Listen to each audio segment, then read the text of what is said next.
اس میں تو کوئی شک نہیں کہ خاوند بھی اپنی بیوی کے لیے لباس ہے اور بیوی اپنے خاوند کے لیے لباس ہے، لیکن بیوی کے حوالے سے جو سب سے پہلی اور اہم بات ہے وہ یہ ہے کہ وہ اپنے خاوند کے لیے لباس بن کر رہے، اس کے عیب چھپائے، اس کی کوتاہیاں چھپائے۔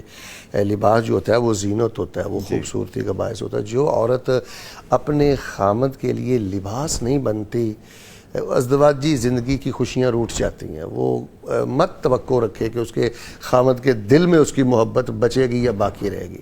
تو یہ بیوی کی طرف سے میں یہ سمجھتا ہوں سب سے بڑی کوتاہی ہے۔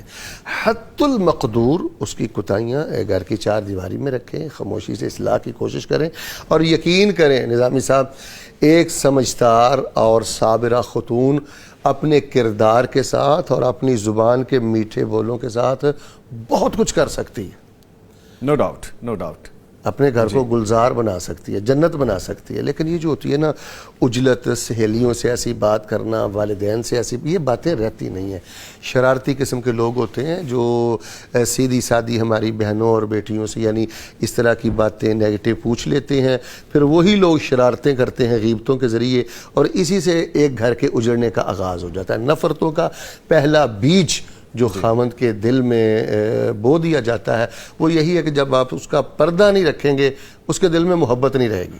تو میں خواتین کی خدمت میں گزارش کروں گا کہ وہ آپ کی عزت ہے ہر لحاظ سے، تو اس کی کمی کوتاہی کو اچھالنے سے گریز کریں، یہ سب سے زیادہ نقصان دینے والی چیز ہے۔ ٹھیک ہے۔ اسی طرح دوسری بات یہ ہے کہ دیکھیں مرد ہے نظامی صاحب، یہ ضیافت طبع کے لیے جملات کی نظر کرتا ہوں، مرد کی مرد سے شادی نہیں ہوئی، مرد کی عورت سے شادی ہوئی ہے۔ تو عورت میں تھوڑا سا وہ جو مقابلہ بازی والا معاملہ ہے نا وہ برابر کا، یعنی وہ کہہ لیں کہ برابر کی ٹکر نہیں ہونی چاہیے۔ اگر خاوند باہر سے کسی تکلیف میں ہے یا کوئی لین دین کے معاملات میں الجھا ہوا ہے، ظاہر جب آپ بازار جاتے ہیں ہزاروں تلخیوں کا سامنا ہوتا ہے، گھر میں وہ آتا ہے، اس کے منہ سے اگر کوئی سخت بول نکل چکا ہے آپ خاموش ہو جائیں۔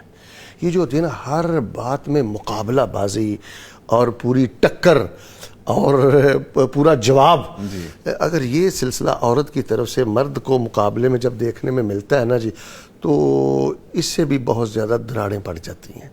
تو میں خواتین کی خدمت میں گزارش کروں گا کہ اگر کسی وقت گھر میں کوئی خامند کا لہجہ تلخی کی طرف بھی چلا جائے تو آپ میں ایک جھکاؤ ہونا چاہیے، ایک نزاکت ہونی چاہیے، خاموشی اور اعراض کے تھوڑے سے معاملے ہونے چاہیے۔ مقابلہ بازی سے اس بندھن کی برکتیں اور خوشیاں ختم ہو جاتی ہیں۔ ٹھیک۔ اور تیسری بڑی اہم بات ہے یہ بھی دیکھی گئی ہے کہ بس ٹیووں کی بنیاد پر خامند پہ کوئی تہمت مسلط کرنے کے بعد اس پہ ڈٹ جانا، یہ بھی ازدواجی زندگی کے سفر میں ایک بڑا ہی بدنما داغ کہہ لیں یا بہت ہی خطرناک اس راہ کا کانٹا کہہ لیں۔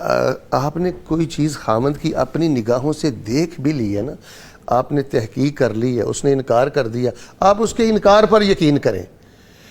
اب اس نے وہ کیا ہے، وہ رب کو اس کا جواب دے، آپ اس کی عدالت لگا کر نہ بیٹھیں۔ ہمارے ہاں ہوتا یہ ہے پروف نہیں ہے، کوئی دلیل نہیں ہے، بس کہیں سے بات سن لی ہے، ایک ٹیوا ہے، اندازہ ہے، وہ کلابے ملا لیے گئے ہیں، اس پر ایک بہت بڑی عمارت کھڑی کر دی گئی ہے اور سارا کچھ خامد پر مسلط کر دیا گیا۔